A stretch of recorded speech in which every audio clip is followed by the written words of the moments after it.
बिस्मिल्लाहिर्रहमानिर्रहीम। अस्सलाम वालेकुम। मैं हूं आपका होस्ट चौधरी इरफान ज़ीर, आपको सुनो स्पोर्ट्स में वेलकम कहता हूं।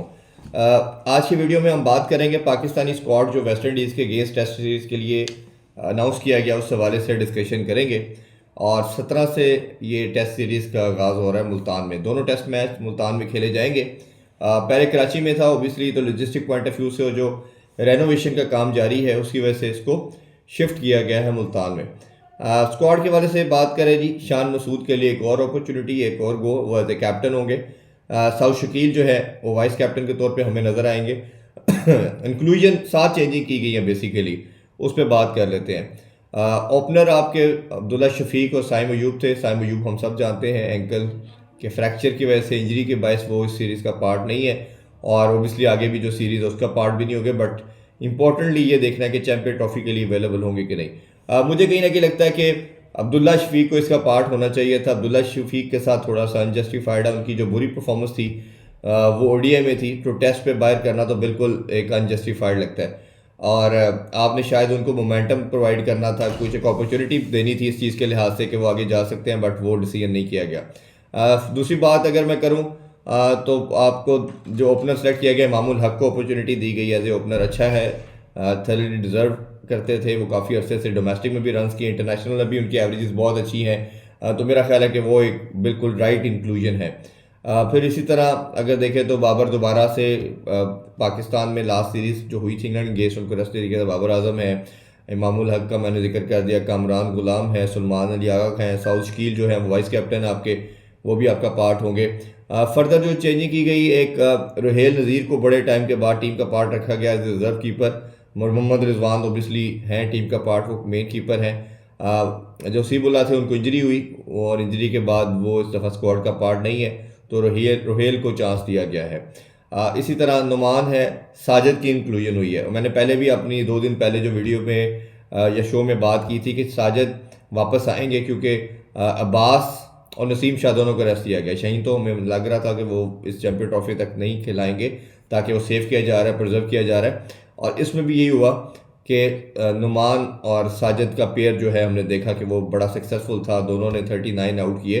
बट मुझे लगता है कहीं ना कहीं आपको जाहिद महमूद को भी रखना चाहिए था।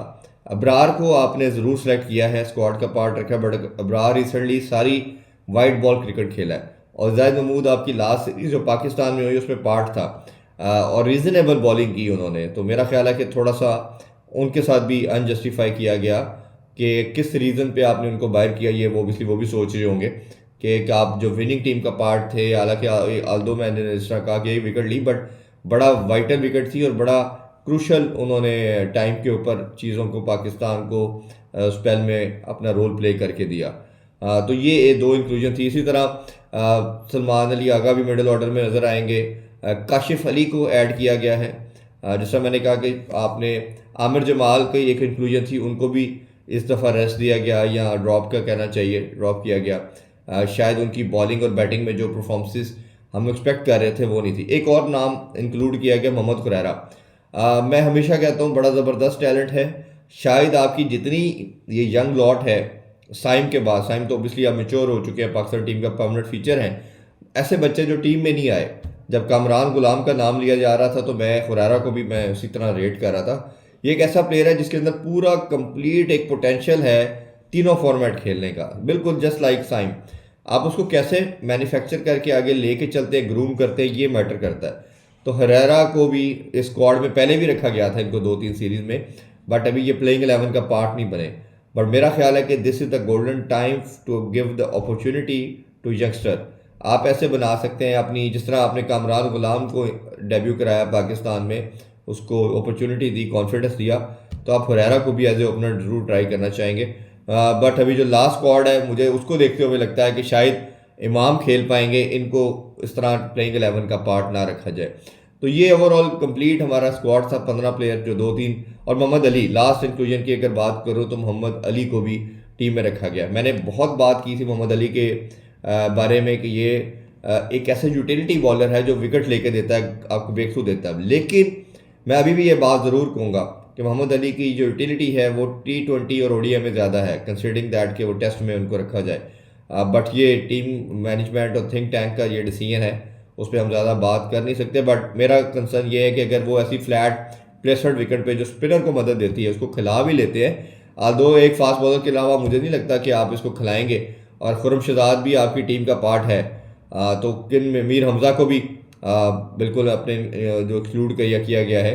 तो मुझे कहीं ना कहीं लगता है कि अबरार और नुमान और साजिद के होते हुए आप शायद इनको कंसिडर ना करें। अगर करते भी हैं तो फिर मुझे इस पर काफ़ी ये रिजर्वेशन होगी कि आप गेज किस तरह करेंगे उनकी परफॉर्मेंस को।